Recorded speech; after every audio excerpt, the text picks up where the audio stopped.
Hi అండి. అందరూ ఎలా ఉన్నారు? బాగున్నారా? నేను కూడా చాలా బాగున్నాను. ఈరోజు వ్లాగ్ వచ్చేసి ఫాదర్స్ డే వ్లాగ్ అండి ఇదైతే. ఇక నేనైతే అక్కయితే పూలైతే ఇచ్చారు, పెట్టేసుకున్నాను. తర్వాత మా నాన్నకి ఎంతో ఇష్టమైన చేపల పులుసు అయితే చేస్తున్నాను. నాకు కూడా ఇష్టమే.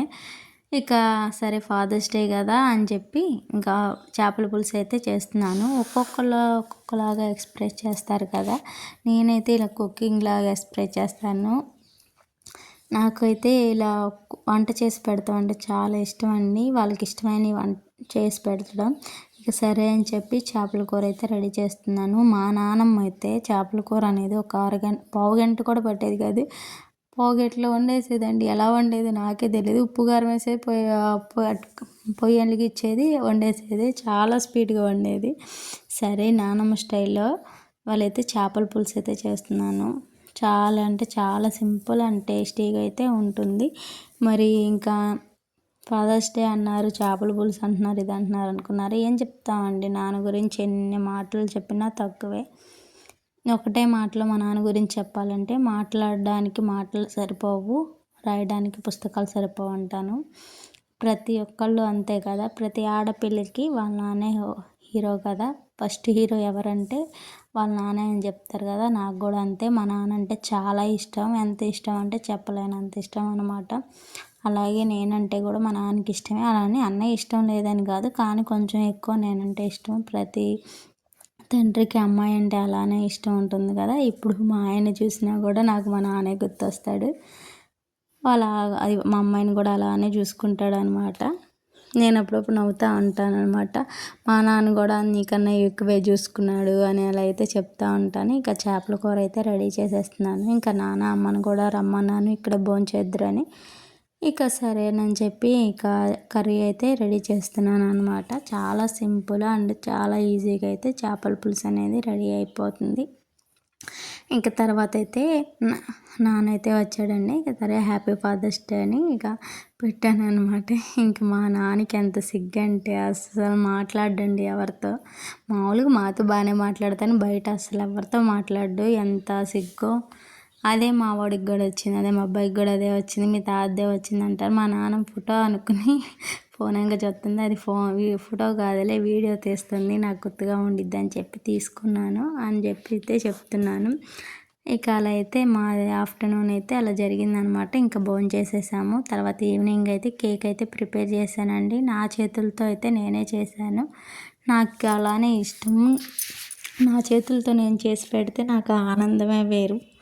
మరీ ప్రాపర్గా చేయాలని కాదులే, కానీ నాకు వచ్చిన విధంగా అయితే చేశాను. బయటనే కొనుక్కురావచ్చు, కానీ మన చేతులతో మనం చేసింది హ్యాపీనెస్ వేరు కదా. అంగో మా అమ్మాయి అయితే అలిగింది. సరేనని చెప్పి కూర్చో అంటే గడిదిరిగి కూర్చుందనమాట. ఇంకెళ్ళిపోయింది. సరేలే నువ్వు కట్ చేయంటే ఆమె అలిగింది అని చెప్పి నవ్వుతూ ఉన్నాడు అనమాట మా నాన్న అయితే. ఇంకా మా నాన్న గురించి చెప్పాలంటే మా కోసం ఎంతో కష్టపడ్డాడండి. ఇంకా ఇప్పటికి కూడా కష్టపడతానే ఉంటాడు. మేము బాగుండాలి, మేము ఇది అవ్వాలని ఆలోచిస్తాడు ఎప్పుడైనా. ప్రతి తల్లిదండ్రులు అంతే కదా, అలాగే మా నాన్న కూడా. ఇక కేక్ కటింగ్ అయితే చేసేస్తున్నాం సింపుల్గా. మరీ గ్రాండ్గా గిఫ్ట్లు అట్లా ఏం లేదు, కానీ మామూలుగా బట్టలు తీసుకొద్దాం అనుకున్నాను, కానీ కుదరలేదనమాట. ఈసారి అయితే తీసుకురావాలి. ఈసారి వెళ్ళినప్పుడు ప్రత్యేకంగా ఇప్పుడే గిఫ్ట్ ఇవ్వాలి, ఇప్పుడే పెట్టాలని లేదండి. నాకు ఎప్పుడు నేను వెళ్ళినప్పుడు నాకు కుదిరినప్పుడు అయితే నేను తీసుకొస్తూనే ఉంటాను. వాళ్ళు బాగుంటేనే కదా మనం బాగుండేది. వాళ్ళు ఎప్పుడు సంతోషంగా ఆరోగ్యాలతో ఉండాలని అయితే మనస్ఫూర్తిగా కోరుకుంటున్నాను. ఇంకా చెప్పాలంటే ఇంకా మాటలు లేవండి. ఒక్కరోజు సెలబ్రేట్ చేస్తే అయిపోయేది కాదు. నాన్నల గురించి చెప్పాలంటే వాళ్ళు మన కోసం చాలా కష్టపడతారు. ఉన్నప్పుడే మనం వాళ్ళని బాగా చూసుకోవాలండి. తర్వాత బాధపడితే ఏమొచ్చిందో చెప్పండి. ఉన్నప్పుడే గొడవలు కోపాలు లేకుండా బాగా చూసుకోండి అనమాట. ఇంకా చాలా కేక్ కటింగ్ అయిపోయింది. తర్వాత అయితే మావయ్య వాళ్ళ పిల్లలు అయితే వచ్చారండి. మావయ్య అంటే అమ్మ వాళ్ళ తమ్ముడు. వాళ్ళు కూడా ఇక్కడే ఉండేది. వాళ్ళు ఇక్కడే కాదు, నేను ఊరే నన్ను కూడా ఇచ్చిందనమాట. ఇక పూల జడలు అయితే వేసుకొచ్చారు. సరే నేను వీడియో తీసుకునేదా గుర్తుగా ఉండిద్దంటే తీసుకో అక్క అన్నారు. పూల జడలు చేయించడానికైతే వచ్చారనమాట. ఎంత బాగున్నాయో చూడండి. నాకైతే నా చిన్నప్పుడు మెమరీస్ అయితే గుర్తొచ్చినాయి. పూల జడలు చూడంగానే ఎంత ఓపికగా వేయించుకున్నారో పిల్లలైతే.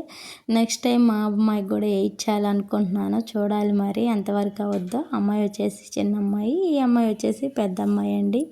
చాలా చిన్నప్పుడైతే మా అమ్మమ్మ హాలిడేస్కి వచ్చినప్పుడు వేయించేదండి ఇట్లానే పూల జడ. నాకు అదే గుర్తొచ్చింది. కానీ ఫొటోస్ ఏం లేవు, కానీ పూల జడ వేయించినట్టయితే బాగా గుర్తు నాకు.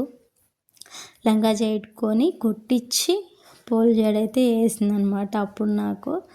అలాగా మీకు కూడా పూల జడ మెమరీస్ ఏమన్నా ఉంటే తప్పకుండా నాతో షేర్ చేసుకోండి. ఇంకా వీడియో నచ్చితే లైక్ చేయండి, షేర్ చేయండి, సబ్స్క్రైబ్ చేసుకోండి.